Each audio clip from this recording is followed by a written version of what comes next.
Hola, esto es Santo Cafecito. Somos Mile, Edu y Luismi, tres ministros tomando café y hablando de cosas santas y mundanas. Ahora sí, ¿cómo está su café? Yo estoy tomando café helado porque acá en Buenos Aires, yo estoy justo afuera de la capital, en una comuna que se llama Vicente López, está haciendo bastante calor y como para refrescarme un poco esta vuelta el café me lo hice con hielo y leche, así que feliz acá. No me privo del café, pero me refresco al mismo tiempo. Bueno, Luismi, ¿cómo está su café?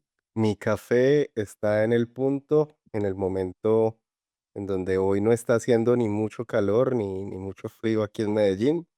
No, el mío sí está calientico porque Bogotá es fría y nublada. Hoy está, como es bipolar, a veces amanece achicharrando a las personas y hoy amaneció con frío, estaba lloviendo. ¿Qué tal? Tengo una curiosidad, ¿cómo hace su merced para que se vea el cuello clerical? Es justamente lo que charlábamos hace un rato, que desde que yo la verdad es que hace poquito tiempo empezó a usarlo un poco más a menudo el hábito clerical, el cuellito. Durante mucho tiempo no lo usé. Otro día, cuando hablemos de las cosas de los ministros y el mundo, charlamos de por qué, pero lo que me está pasando ahora es que tengo la barba tan larga que tengo que hacer así para que la gente se dé cuenta que lo llevo. Así que es como que me siento medio, o tendría que dar la charla, ni siquiera de perfil, pero bueno, ahí estoy, como que en el fondo sigo de incógnito, gracias a la barba. Bueno, como ya es la primera vez que estamos juntos, hay que hacer una pequeña presentación como para que la gente se haga una idea y también que vean como de dónde venimos, ¿no? Un minutico por cada uno. Ok, yo soy Eduardo Mangiarotti, tengo 46 años, soy argentino, vivo en este momento en Vicente López, una comuna justo pegada a la ciudad, a la capital, a Buenos Aires. Pertenezco a justamente a esta diócesis, a este territorio eclesiástico, desde hace casi ya de toda mi vida, pero soy sacerdote hace casi 20 años. Ahora en un par de semanas cumplo 19, y me dedico a atender una comunidad de una parroquia aquí que se llama San Gabriel, que tiene un colegio muy grande también y mucha actividad de jóvenes.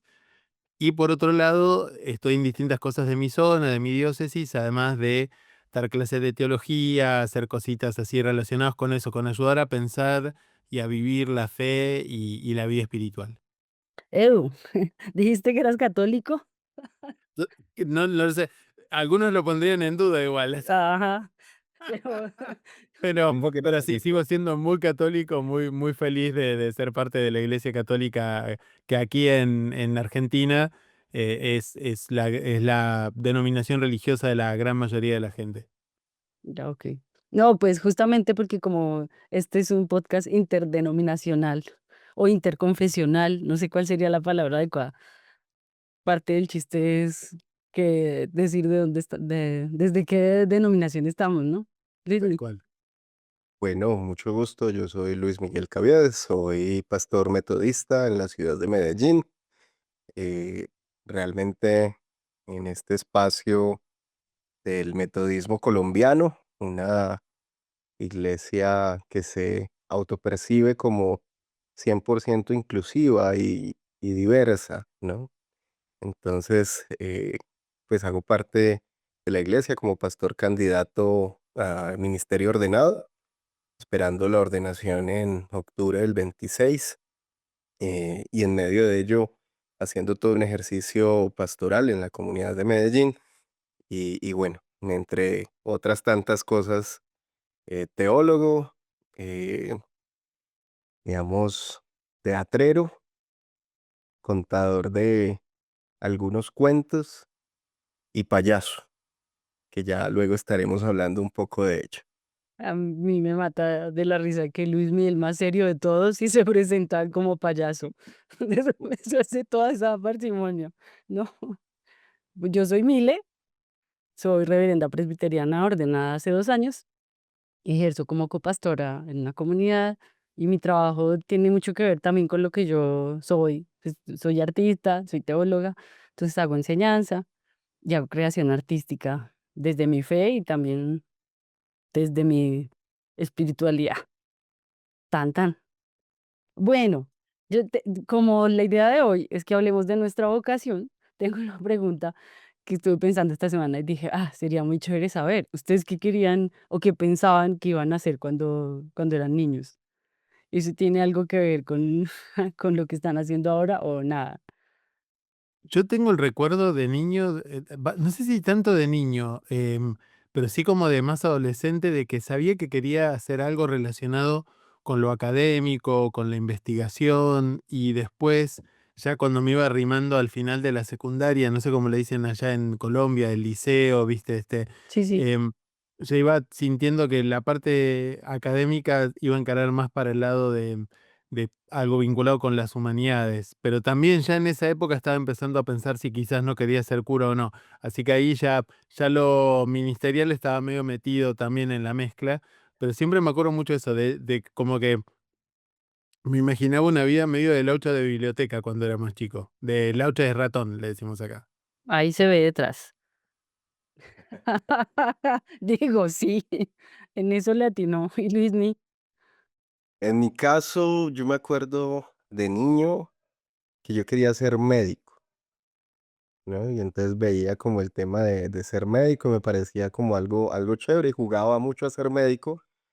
Y entonces yo quería ser médico, pero una vez me disfrazaron de médico y me puse a llorar porque ya me veía como un médico. Entonces ya no quería ser médico porque además tenía que aplicar inyecciones, cosa que me daba mucho miedo.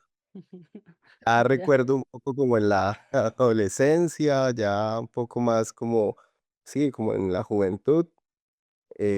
Yo quería hacer algo que tuviera que ver con la gente y me metí en todo ese espacio de ser defensor de derechos de animales y a gritar y estar gritándole en plazas públicas y bueno, todo esto. Y luego entendí que iba a ser abogado para la final terminar siendo teólogo y pastor. Bueno, qué chévere. Es que esta semana me acordé, tuve un flash de un recuerdo. Y me estaban preguntando como por ahí 10, 11, 12 años que qué quería hacer y yo dije que quería ser misionera. Porque es que como yo crecí como en el ambiente de la iglesia, era como la perspectiva que tenía frente. No sé qué tanto era vocación y qué tanto era como el ambiente en el que estaba, que era, bueno, lo natural es que yo me dedique a alguna cosa que tenga que ver con el servicio a Dios, ¿no? Ahora que más adelante, pues yo lo que siempre tenía en el corazón era alguna cosa artística, o sea, o dibujar todo el día o escribir todo el día. Iba más por ahí. Sino que en el ambiente fundamentalista, ese tipo de cosas no se ven como algo espiritual, ¿no? Como que ser artista no es algo que vaya con Dios, Dios va como por otro lado. Pero sí me quedé pensando, dije: "Diosito, qué cosa tan terrible". Yo de niña pensaba que tenía que ser misionera o alguna cosa así, ¿no? Como llena de grandes aventuras de la fe, ¿mm? Y ahora sí, pues, ¿cómo fue que resultamos en esto? No sé si empezamos por Edu, que es el que lleva millones de años y que además parece que lo tenía más claro. Edu, te dijeron viejo. Sí, tal cual, me siento un poco, acá diríamos, acusa documento ese comentario, ¿viste? Pero Ay, Edu, pero no estamos tan lejos. vos sabés que es algo que recordé más de ya estando en el seminario, que para nosotros el seminario implica un corte muy fuerte con todo, en el sentido de que te vas de tu casa, haces una vida comunitaria con tus compañeros de seminario, y más allá de la parte académica, hay como toda una parte comunitaria, espiritual, también pastoral muy fuerte que vas viviendo progresivamente. Y ahí me acuerdo que la primera vez que pensé en ser sacerdote tenía 11 años, que en clase de catequesis en el colegio la profesora habló del sacerdocio, yo me recontraencendí y le dije a mi catequista, ¿sabes qué? Me parece que quiero ser cura. Y me dice, bueno, pensalo, sos chico. Y a la semana siguiente le dije, ya lo pensé, quiero ser cura. Y después igual pasó mucho tiempo, la verdad que me olvidé completamente de esto. Sí. Y a los 16 años, como parte de todo un proceso, después de haber estado con ese alojamiento más típico del adolescente, de la fe, a través de un retiro primero, de hacer la catequesis de confirmación después, empecé a acercarme, pero siempre cuento que mi antes y mi después fue cuando me invitaron a hacer una experiencia misionera, que es algo muy habitual acá en Argentina, que grupos de jóvenes vayan a algún lugar donde por ahí no hay tanta presencia de la iglesia y por un lado visitar las casas, tener encuentros con la gente ahí y por otro lado hacer actividades en alguna iglesia. Esa experiencia, que no tuvo nada de extraordinario, no pasó nada así llamativo, pero me cambió la vida. Fue de hace 30 años eso, y me acuerdo que al finalizar esa experiencia me sentí como invitado a dar un paso más y empecé a preguntarme si quizás no era ser cura. Terminé el colegio, empecé la universidad. Yo estudié abogacía 2 años, Luismi, así que ahí anduvimos cerca por el lado de lo jurídico. Puede ser. Y en segundo año me pasó que un amigo mío entró al seminario, eso me empezó a disparar un montón de preguntas una vez más, y empecé todo un proceso de discernimiento con el seminario, con un sacerdote que me acompañó también, que me llevó a entrar al seminario. Eso fue como el proceso así muy resumido, pero eso me llevó hasta ahí. Después el seminario mismo, no sé cómo habrá sido para ustedes, te hace cuestionarte un montón de cosas, a mí me hizo repreguntarme mil cosas. Thomas Merton, este escritor monje, decía, uno no se queda en el monasterio por las mismas razones por las que entró, y yo siento que hubo algo de eso en mi proceso de seminario, que entré con una cierta idea, pero que esa idea perdió partes, incorporó otras, expandió algunas, achicó otras, pero sí me llevó hasta lo que fue la ordenación, que fue 8 años después, así que pasó mucho tiempo entre una cosa y otra. Y aquí estamos. Luismi, Bueno, yo estaba pensando mientras Edu hablaba un poco y pasar como de un lado a otro es bien complicado, ¿no? Pero creo que todo lo que uno quiso ser de niño hasta el hecho de la vocación tiene que ver con la gente. Entonces creo que a partir de ahí entró como esas ansias de la vocación. Quizá uno no la encuentra rápidamente, pues, digamos que el, el Luismi de ahora mirando hacia atrás se va a encontrar al de los 16 años y va a decir, "¿No, ¿usted qué hace ahí? No, como que este no es el espacio en el que te visualizabas". Sin embargo, yo creo que defender a los animales me hizo ver que había un ser supremo que defendía a los animales, o eso quería ver yo, ¿no? Que había un ser que les había creado y que asimismo, pues les defendía de esta plaga que somos los seres humanos, ¿no? Entonces, eso lo pensaba en ese momento y ahí fui descubriendo cosas. Yo no sé, en medio de todo ello, pero yo descubro al Dios cristiano descubriendo a Krishna, por ejemplo, ¿no? Y entonces con los Krishna me encuentro y estoy un año caminando con ellos, leyendo el Bhagavad Gita y el Bhagavad Gita, ¿no? Y entonces con esos libros sagrados se va dando cuenta, no, oiga, pero esto se parece mucho a estas historias del Jesús que cuenta mi abuela que lleva tantos años siendo católica, yendo todos los domingos a misa, ¿no? Algo tiene que ver con esto. Pero a la final, digamos que todo va tomando forma más en el espacio ya de encontrarse con la universidad, con la teología. Y entrar a una iglesia es, en este caso, ir como a un lugar y definitivamente el pastor, yo llegué a una iglesia presbiteriana Cumberland y el mismo pastor como que me reta y me dice, tú deberías estar como en ese espacio de estudiar teología. Y yo dije, ¿y eso qué es? ¿No? Porque en ese espacio uno no sabe un poco cómo qué va a hacer. Cuento con, digamos, su recomendación y a partir de ahí, pues lo mismo que decía Edu, ¿no? Uno va caminando en el estudio teológico y va encontrándose cosas que te van llevando, te van quitando muchas, te van añadiendo otras, pero a la final creo que en el acompañamiento de jóvenes dentro de la iglesia termina. Yo recuerdo como 2 años después un joven diciéndome, ay, es que usted es más pastor que el pastor. Y yo, uy, esto fue peligroso, esa frase del joven. Pero entonces empecé yo como a ver que pastorear no era solamente predicar, sino ir a jugar fútbol, ir a hacer tareas, ir a sus casas, llamarles, celebrar cumpleaños. Bueno, y ahí empecé como a pensarme.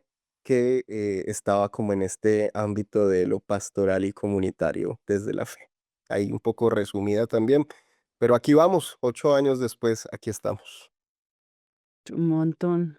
Estaba pensando en los caminos tan distintos que nos han llevado, yo no solamente a diferentes denominaciones, sino como vocaciones muy distintas, porque claramente Edu todo espiritual y sus libros y, ¿no?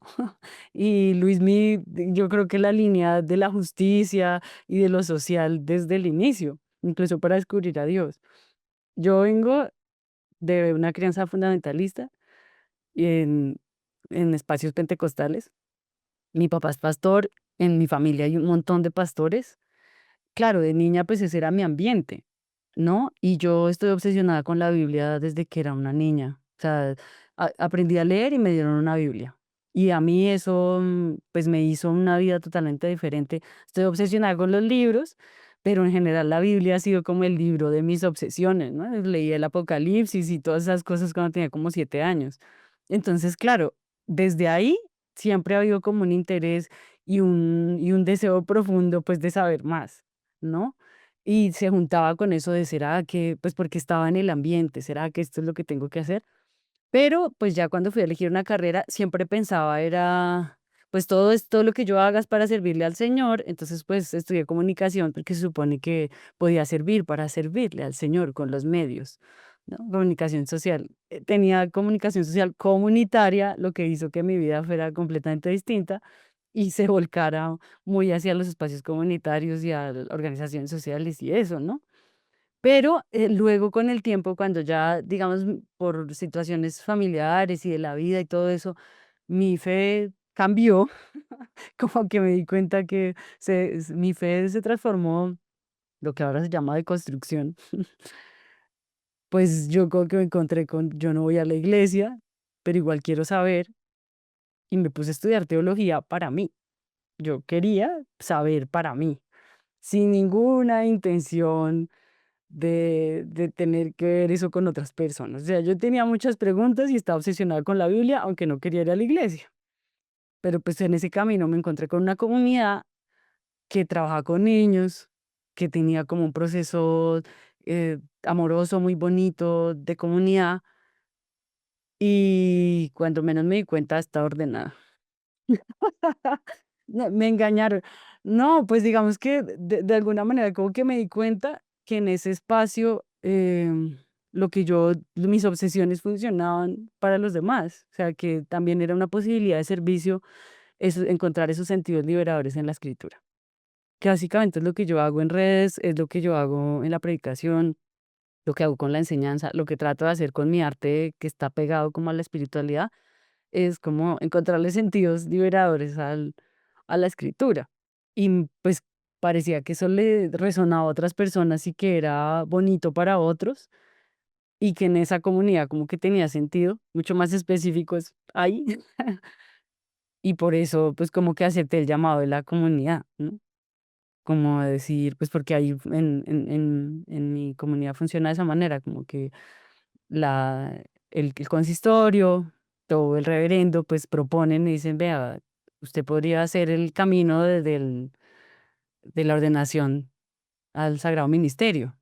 Y fue un proceso como de 5 años que tiene que presentarse, pues, ante el sínodo y todo lo demás, que culminó en la ordenación como tal.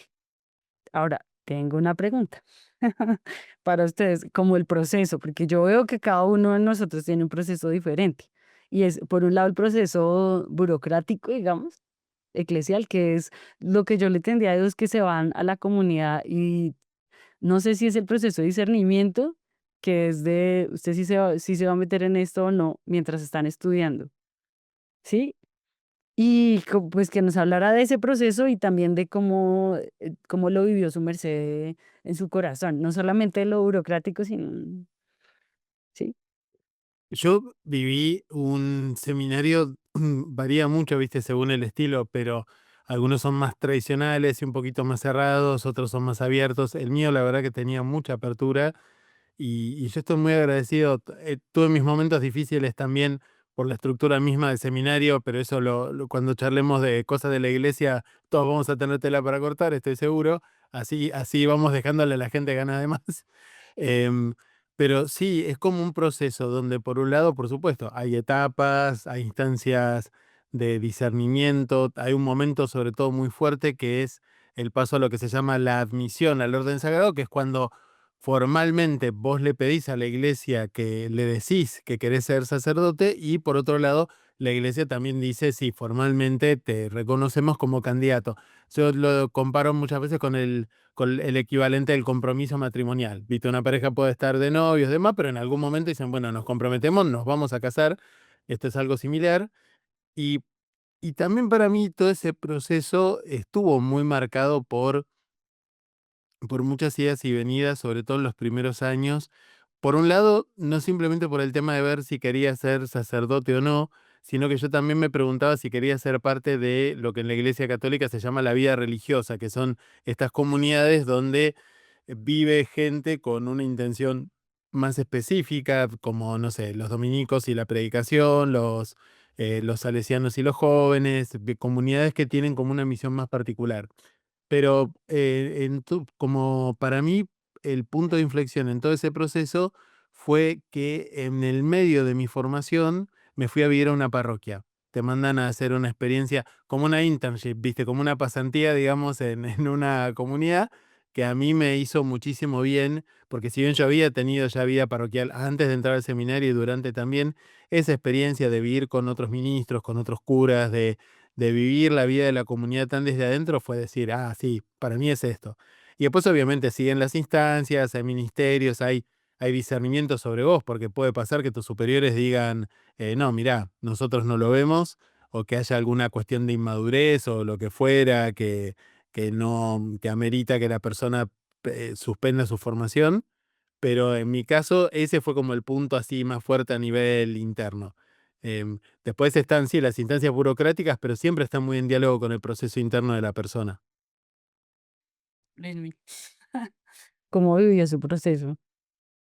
Yo creo que inicialmente fue la frase del joven que nombré ahora, ¿no? Como que yo estaba acompañándoles, pues porque no había nadie más en ese momento que se encargara de los jóvenes que tienen tanta energía, que tienen tantas actividades, tantas cosas, y tenían muchas preguntas. Dije, bueno, acompañémosles, pues acompañarles no es pastorearles y así me quito también un poco de encima el que el pastor me dijera, ¿y usted qué va a hacer en la iglesia? ¿Usted qué va a hacer en la iglesia? ¿No? Ya está estudiando, ¿qué va a hacer? Y yo era como que no, yo estoy acompañando jóvenes. Pero en la medida de irles acompañando y escuchar estas frases, creo que termina uno pensándose, bueno, yo para qué estoy estudiando teología, ¿no? Realmente. Estoy estudiándola para mí. Que créanme que esa pregunta al final de la carrera ya con un título tampoco sabe uno para qué, pero bueno, inicialmente es para uno.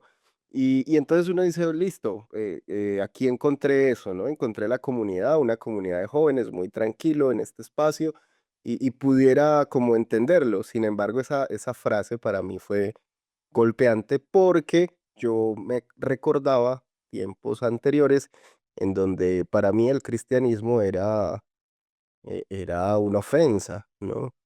Como que eso es una mentira, eso es algo que utilizan a la gente para engañarles, bueno, todo lo que hay alrededor de en todo ello.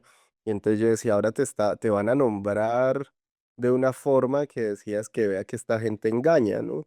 Y no, bueno, y entonces empecé como a vivir ese proceso y además yo veía a mis compañeros pastores de la universidad, del proceso formativo y yo decía, no, yo no quiero ser esto. No habrá otro modelo u otra forma de pastoral, porque es que ser uno lo que uno va viendo en el camino, pues como que no, pero a la final a uno le da miedo también abrir como otro lado, ¿no? Otro camino, otra perspectiva pastoral. Y entonces en el trayecto de la formación, que fueron 5 años, pues uno va como caminando en ese sentido, ¿no? Entonces, en algún momento me quedo sin comunidad y digo, ¿y ahora para qué sigo estudiando? ¿No? Es chévere la teología para uno mismo, pero esto no me va a dar de comer, tampoco. Ahora, no falta que uno piense inicialmente, como decían, que uno tiene las mismas, no tiene las mismas intenciones, y uno no, pues al menos para terminarlo. Y entonces en la terminación de todo el espacio digo, no, es interesante mirar otro camino.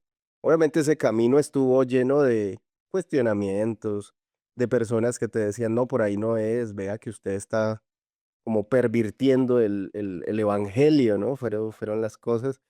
Y lo que les dije, yo inicié en una presbiteriana Cumberland. Mi formación fue en una universidad bautista y encuentro la iglesia metodista. Entonces, digamos que voy en una, en una trama importante Y de la primero fue historia. Hare Krishna.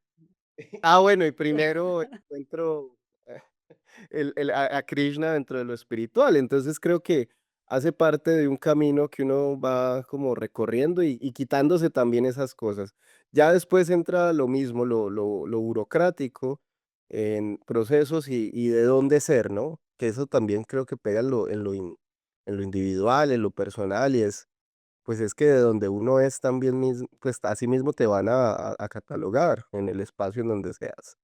Y bueno, de una u otra forma, yo tengo que decir que yo me siento feliz de no negar mi pensamiento en el lugar en donde me encuentro, aunque burocráticamente pues hay unas cosas específicas de la denominación como tal, ¿no? Y pues creo que ahí ya cuando hablemos de iglesias y de cosas de las iglesias, como dice Eduardo, vamos a entender o a dar un poco más porque hay mucha tela por cortar. Pero a partir de ahí se inicia un proceso tomando una decisión de ser siempre catalogado como el pastor progre, el pastor de otras cosas, el pastor de la secta, como en algún momento me dijeron, y ya, de ahí seguimos caminando en la vocación. No ha sido fácil, sin embargo, afortunadamente encontrando un obispo y unos compañeros y compañeras bastante agradables en el camino. No falta de ahí en adelante otras cosas, pero ha sido así como el proceso. Que Luis me tomó la cruz de la herejía, es lo que yo entendí. Estaba pensando como en todo ese proceso que pasó, como desde que se vislumbró la posibilidad, que a mí no se me había ocurrido claramente. Yo, pues, como que compartía la palabra y ya yo estaba feliz así. No tenía la menor intención de seguir, ¿no? Y cuando se volvió real, decir, bueno, vamos a hacer la ordenación al Sagrado Ministerio, fue encontrarme con toda la institucionalidad que yo ya había abandonado, ¿no? Yo estaba seducida por esta comunidad, que los niños, que no sé qué, pero claro, es verme ahí dentro de la institución con toda la burocracia que eso representa y decir, Diosito, yo voy a poder con esto, porque soy una persona que ama mucho su libertad, ¿no? Y como que digo, ¿esto qué implicaciones me va a traer? Y voy a tener que lidiar con personas con las que yo normalmente no, o sea, con otra forma de pensar muchísimo más rígida que yo no sé si voy a poder con eso. ¿Y qué significa? O sea, esto es demasiado incómodo para mí. Había cosas de la institucionalidad muy, pues, que a mí me molestaban y que yo ya como venía de una vaina tan libre por tantos años, pues era como, Dios mío, yo no sé si yo voy a aguantarme esto. No sé si voy a poder seguir siendo yo, porque es que mi vocación, yo tengo más vocaciones. Entonces me ayudaron dos cosas. Uno, que el reverendo de mi comunidad lo que me dijo fue, vea, vamos a hacer un equipo. No va a ser usted sola. La idea es que haya varios ministros ordenados en esta comunidad y que hagan un equipo y que sean bivocacionales, ¿no? Entonces ahí ya me sonó porque yo dije, bueno, yo puedo seguir haciendo lo que yo quiera y no voy a tener que vivir de esto, que era como una cosa que me atormentaba, ¿no? También pues porque lo que les decía, en mi familia hay varios ministros, pero yo no me sentía ni con ellos ni con, no encontraba un referente que yo dijera, mire, yo me veo por aquí y siento que puedo seguir siendo yo. Tengo un recuerdo precioso de cuando fui a ver la película esta del Reverendo Rogers. ¿Sí saben cuál? La de Mr. Rogers, un día nuevo en el vecindario, no sé qué. Yo vi ese señor y era ministro presbiteriano y lo que se dedicaba era a hacer canciones para niños, me enamoré. No, o sea, dije, Dios mío, o sea, sí puedo seguir siendo yo y hacer lo que yo quiero y fluir, porque pues si tengo hartas vocaciones, ¿qué le vamos a hacer? Uno la puede seguir al tiempo, ¿no? Me sirvió mucho como ver que existía la posibilidad de hacerlo desde ahí. Y también, al mismo tiempo, eso de no tener referentes es como un reto y decir, venga, no hay, porque la gente que es como yo no se ordena, se va a la iglesia o pues se dedica al arte y pueden hacer un arte muy lindo, pero también yo siento que yo tengo la vocación, siento que cuando tomo la Biblia de verdad hay una cosa ahí de encontrar sentidos liberadores y que hay un deseo profundo de hacerlo, incluso teniendo que lidiar con la institucionalidad. Entonces es como, es una oportunidad un poco loca de decir, ese espacio que ha sido por tanto tiempo como para otro tipo de personas, pues lo puedo ocupar yo, ¿no? O sea, es que no sé si ustedes también, creo que vamos a hacer un episodio solo sobre eso, como lo que significa pues estar en una posición en la que uno habita el poder a raticos, ¿no? Que a mí me parecía terrible y que pues sí han escuchado como mi carreta y mi contenido va muy por ahí de la renuncia al poder, pero al mismo tiempo yo sé que, que una comunidad necesita gente que se dedique a hacer un sermón, por ejemplo, que lo haga con cariño y con dedicación y con amor y todo eso.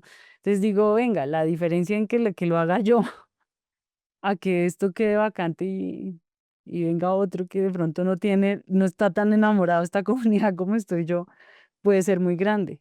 Y la posibilidad de incluso de decir, ah, el llamado que hace Jesús a que seamos una luz en el monte también puede ser personal. También es como, sálgase debajo de la cama y prenda la luz usted, porque tiene la posibilidad de hacerlo, ¿no? Como que ese talento que tiene, esa vocación que tiene específicamente la mía con la enseñanza, es como, no puedo dejarla debajo de la cama, como diría el Evangelio. Y por eso me decidí. Como que ver una posibilidad de, bueno, puedo ser como Mr. Rogers, pero también decir, y se necesita que haya más referentes y referentes mujeres y artistas y toda esa cosa, porque Dios, pues el sacerdocio universal, ¿no? Es para todos, pero también la posibilidad de servir desde ahí es linda. Tan, tan, ¿cómo les parece? Ahora yo creo que ahí está también el punto de que, digamos, esto que nos hizo pensar si lo hacemos o no lo hacemos, pues todavía continúa, ¿no? No quiere decir que, nos olvidamos de las dificultades, de todo eso que como que nos hizo reflexionar sobre si lo queremos hacer o no, ¿no? Si aceptar la vida religiosa, por ejemplo, o si... De eh, pronto Edu ya alcanzó la iluminación y las dudas ya no lo persiguen en llegar va sagrada. Ay, Dios. No, no, lejos de eso, pero sí, bueno, algo hemos charlado. A mí por ahí lo que me pasó en un momento hace unos años, no tantos, o sea, relativamente pocos, era no tanto la pregunta por el sacerdocio o por la fe en general, pero sí me costaban muchas cosas de mi pertenencia a la iglesia católica, digo, ¿no? Después pasó y, y hoy, digamos, me siento muy en paz, no en el sentido que no haya tensiones, porque siempre hay cosas que me cuestan, tironeos y lo que fuera, pero sí como desde un lugar, las vivo desde un lugar más sereno, creo. Y después, a mí algo que me ha ido ayudando en la vida es que para mí la vocación, que me ayudó mucho a leerlo a Javier Meloni, un teólogo, que dice que la vocación no es tu estado de vida, o sea, eso, ser clérigo, todo, estar casado, sino que es algo como más profundo. Y obviamente hay ciertos estilos de vida que se adecuan más a eso, pero eso también siento que me dio como más libertad, ¿no? Como decir, bueno, yo soy yo, Dios me llama a algo, pero y creo que el sacerdocio es una parte de eso, pero no es el centro no está ahí, porque sacerdotes hay miles, ¿no? Entonces, para mí la pregunta fue, bueno, ¿qué es lo que Dios me pide a mí específicamente, mi don, mi regalo? Y eso también me ha ayudado, pero me gusta mucho mi vida, o sea, tengo mis tensiones más por el lado de estas cuestiones eclesiales, pero la vida del ministro en sí me encanta, me parece muy linda. Ves, sí es verdad lo que dice Edu. Y es que el escenario del ejercicio del llamado no es la iglesia. O sea, como en las cuatro paredes del templo y solamente la comunidad. es algo que lo excede. Si no lo excediera, pues entonces sería como un trajecito que uno se pone una vez a la semana y no como algo que le absorbe o que encapsula la vida de uno, que está como en todo lo que uno es, me parece. Que justo ahorita que él decía eso, yo decía, claro, o sea, yo soy profe al punto de estar, me acordé, ¿no? Me están haciendo las uñas y la pelada me comenta algo que le dijeron de un texto y que ella no es creyente. Y yo le digo, no, no, no, y comienzo a hacerle un exégesis por allá, un pasaje levítico. Digo, claro, o sea, tiene mucho que ver más con todo lo que uno es y con un montón de cosas alrededor que no necesariamente están en el escenario de la iglesia. Fíjense que eso me hace pensar un poco también lo que le preguntabas ahora, Edu, con el tema del cuello, ¿no? O sea, pues sí, para que se vea toca levantar uno la cabeza, pero a veces llevamos implícito el cuello sin tenerlo puesto. Y precisamente sale en eso cotidiano, en la reunión, en el café con el de al lado, con el vecino que va en el avión o en el bus o en donde fuera, y terminamos como en un espacio es que esta vida de ministro, ministra, soy yo, ¿no? Soy un ministro implícito. Sí, claro. Aunque bueno, el uniforme, el uniforme, yo lo utilizo sobre todo, pues como en espacios en los que necesito respeto. Porque pasa como, sí, no sé a ustedes, ¿no? Pero a mí como mujer, pues sucede que, y con esta cara, ¿no? Con mi cara no, ni siquiera notar la edad que tengo, entonces yo me veo más chiquita y más infantil de lo que soy. No se nota mucho todo mi personaje en esta cara. Entonces, claro, como que necesito el hábito para, para entrar en el personaje y también que la gente vea a un ministro en esta carita.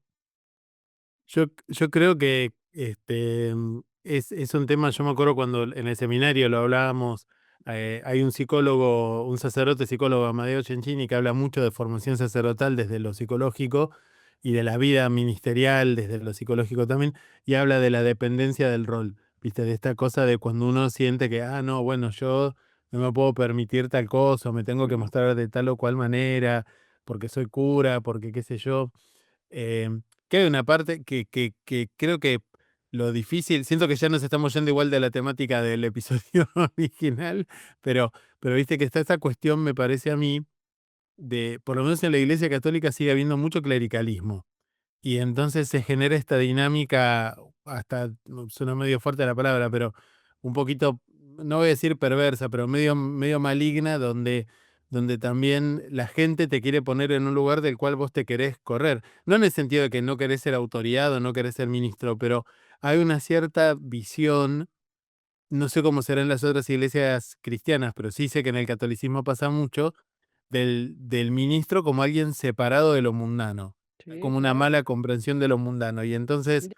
eh, no sé, yo lo he visto ponerle en sacerdotes, lo digo con algo tonto, porque sirve, como dicen, acá decimos para muestra basta un botón, ¿no? Como algo chiquito, pero como cuando veo a veces que hay sacerdotes que no les gusta que los demás sepan que fuman, por ejemplo, ¿no?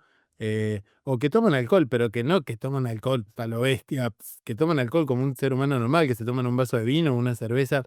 Y siempre pienso, a ver, por supuesto que hay una cuestión de intimidad y de cosas que uno puede no tener que contar, pero siento que a veces ahí detrás hay otra cosa, esto de decir, no, bueno, yo no puedo mostrar esa imagen, ¿no? De una cierta humanidad, y yo me he rebelado siempre mucho contra eso. em, Qué sé yo, me parece que hay cosas ahí, em, en el tema justamente de lo ministerial y nuestro rol y la percepción que tiene la gente, que a veces nos hace entrar en dinámicas que no nos hacen bien ni a nosotros ni a las comunidades, ¿no? Sí, claro, pero yo creo que eso es otra cosa. O sea, yo entiendo y estoy como de acuerdo con su merced porque ahí también me ha pasado. Yo creo que a Luis Miguel también. Sería raro que no. Que que la gente lo mira a uno como de para arriba, como, oh, esta persona santa, iluminada. Alguien me lo dijo una vez, como me hizo el comentario, como luego su merced se acentuó triste. Y yo, esta señora, que cree que yo soy un extraterrestre. O sea, claro que me siento triste, me deprimo, señora. Yo soy normal.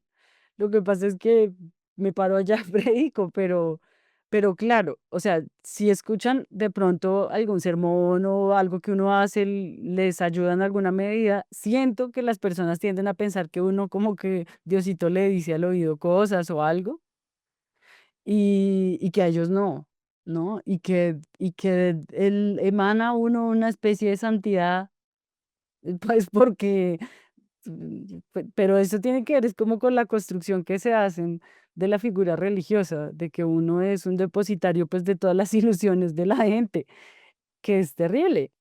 Claro, yo me refería pues a como más a la presión patriarcal de la estructura religiosa que hace que, y en el caso mío por ser mujer, necesite usar el hábito en ciertas ocasiones para demostrar que soy de verdad, ¿no? Que no es una niña con una bata jugando, sino que soy un ministro. Pero eso es muy distinto a lo que pasa ya con la comunidad, que sí es como, venga, ¿qué implicaciones tiene esto y cómo hago para bajarme del pedestal en el que la gente me pone sin que yo me haya subido, sin que yo esté diciendo lo que dice Edu? No es que yo esté diciendo, no, yo soy un santo y trate de esconder algo que soy, sino que también los ojos de la gente lo ven a uno de otra manera. Y pasa mucho en ese uso del clériman, ¿no? O del cuello clerical. Precisamente, bueno, en mi, yo digo, ¿por qué lo uso? ¿No? Y entonces recuerdo que hace poco subí una foto y me decían, eres sacerdote, ¿no? Porque pues digamos que está más visualizado, al menos en Colombia, y quien utiliza el clériman es sacerdote, o no sé si en toda Latinoamérica. Pero en medio de todo esto yo decía, bueno, ¿cómo hago para también decirle a una comunidad, que en este caso es la comunidad acá de Medellín, que nosotros los metodistas utilizamos este cuello clerical y que parte de nuestra identidad también como metodistas, al no ponernos una corbata o al no ponernos un saco y una corbata o un corbatín, ¿no? Frente a lo que eso puede representar simbólicamente, porque a veces vemos más la estética del cuello, perdón, de la corbata, del corbatín, de vernos estéticamente de una forma, pero quien utiliza estas camisas, el hábito y todo lo demás, pues termina siendo otra cosa, ¿no? Dentro del ser. Y eso es lo que también la gente en la comunidad dice, no, él no se entristece, ella habla con Dios todo el tiempo, ¿no? Dios y ella juegan ajedrez tomando café, una cosa así. Entonces, creo que también lo tomé como en parte de la vocación, porque ya ponerse el cuello cada, al menos un día a la semana, pues se vuelve vocacional, ¿no? Dentro de lo que hablamos, decimos. Ahora, ¿qué se dice cuando se está con el cuello clerical? Se puede decir todo lo que pensamos, por ejemplo, ¿no? Todas esas cosas uno va como en ese espacio y en ese sentido. Entonces, por eso lo trataba en este asunto. ¿Ha dicho usted groserías con el cuello plegado y que eso? Digo, repito mi pregunta. Cuando ¿Ha me dicho quemo con el groserías? café, digo aleluya. ¿Qué efecto produce? Comienza a hablar en lenguas cuando se pega con el dedo chiquito. Sí, pero yo creo que esa es la imagen que la gente tiene, que si usted está investido de esta manera, seguramente, véalo, antiguamente se creía que los curas ni siquiera iban al baño, ¿cierto, Edu? Pero Edu al Me baño, acuerdo, creo.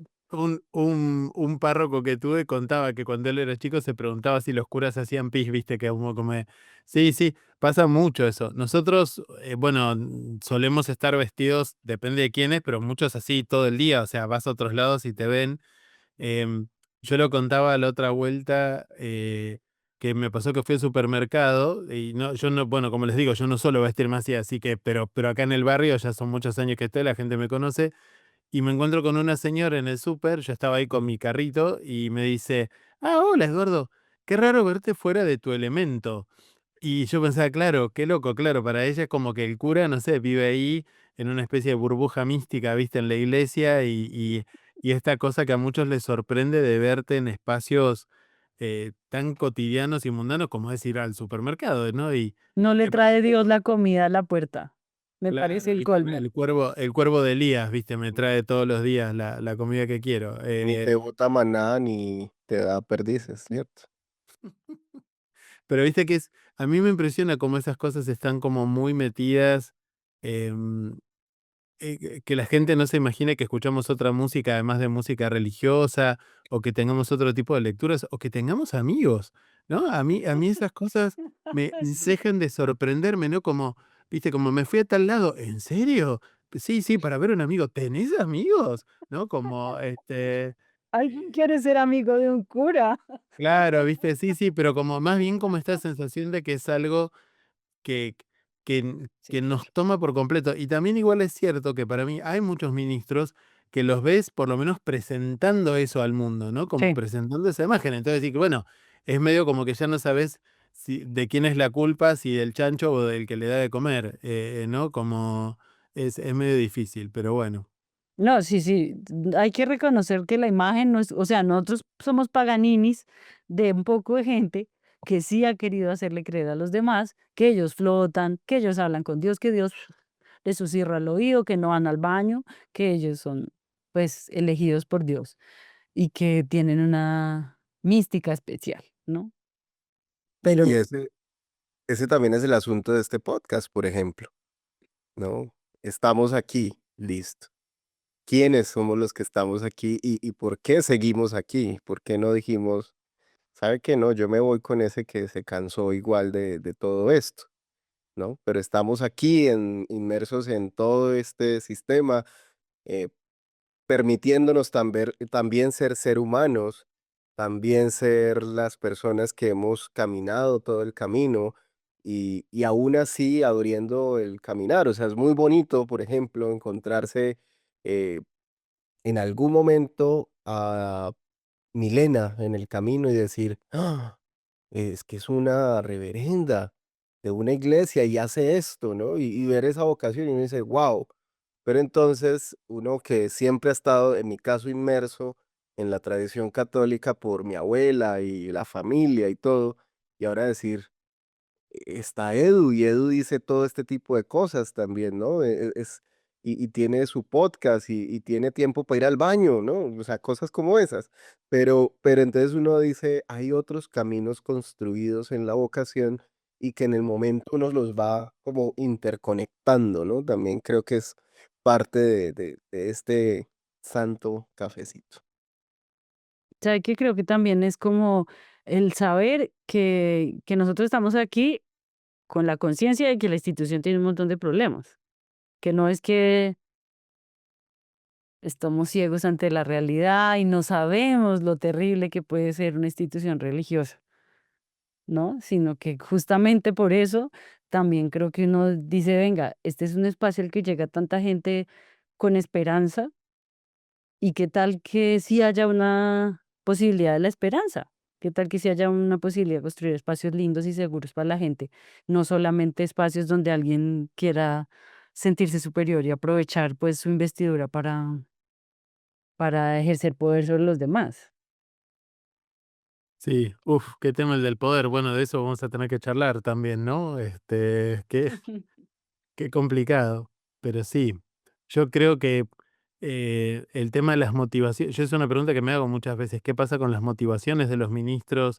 Si hay algo, cuando uno ve eso, los casos de abuso de poder, abuso sexual, de conciencia, si desde el vamos había algo ahí en el inicio de ese proceso vocacional que no fue visto, Chueco. que no fue revisado, o si es algo que va pasando en el camino, que uno va como buscando otro tipo de compensaciones, no lo sé.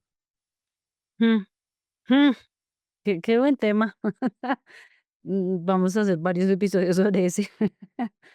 Claro que, o sea, también creo que la vocación viene con una vocación adicional, que es uno trabajarse para evitar que sus heridas y sus rayones degeneren en cosas que le pueden hacer daño a alguien. Pues porque ya uno va a tener que ejercer un montón de cosas en una comunidad. Yo creo que lo mínimo es decir, yo me hago revisar mi cabeza y miro a ver de qué adolezco para que no vaya a compensar contra una pobre gente que no tiene la culpa, pues, de mis problemas. Seguir Creo. siendo humanos.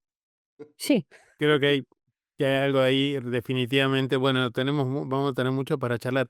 Hoy es la peregrinación a Luján, que es el santuario de la Virgen más importante del país, y hoy centenares de miles de personas van caminando para allá. Ahora sale un grupo nuestro en un ratito, y además yo me voy a uno de los puntos del camino a la peregrinación con un grupo de jóvenes LGBTQ a hacer unas bendiciones y demás, así que voy a estar en esa. Pero bueno. Salgo disparando, pero estoy feliz de este encuentro. Más allá de cómo termine después la edición, me lo disfruté un montón, así que muchas gracias. No, Bueno, listo. Yo ahora ya parto porque de una u otra forma hoy es día de culto, o es día de atención a comunidad, de personas, ya de visitas. Así que, bueno, estamos en este santo cafecito encontrándonos en un nuevo capítulo de los tantos que podemos tener con tanta temática y seguir disfrutándonos el camino en el que estamos, en el camino que vamos recorriendo y el que nos vamos encontrando juntos y juntas. Bueno, para no quedarme atrás, yo también tengo que ir a hacer algo muy ñoño de mi comunidad. Nos encanta cantar y cantar como chicharras. Tengo un ensayo extra del coro en unos instantes, para el que saldré corriendo. Bueno, esto fue el primer episodio de Santo Cafecito. Hacemos un "Uah", y nos tomamos qué una foto. nivel. Espere. Una cara de felicidad que se le vea al cuello. Edu, no sé cómo vamos a hacer esto. No, eso va a ser difícil, voy a tener que estar así. Cojo con dolor de cuello. Así. ¡Ah! Espera. Otra vez. ¿Cómo da la cabeza? Daire, ¿cómo hago para que salga la imagen de esto? Ay, va a ser difícil. Nos vemos, gente. Abracitos. Vemos. Adiós. Hola, gracias por escuchar Santo Cafecito. Puedes seguirnos en Instagram como @tepeluismi, @edumandia y @panderetamillennial. Adiós, hasta el mes que viene.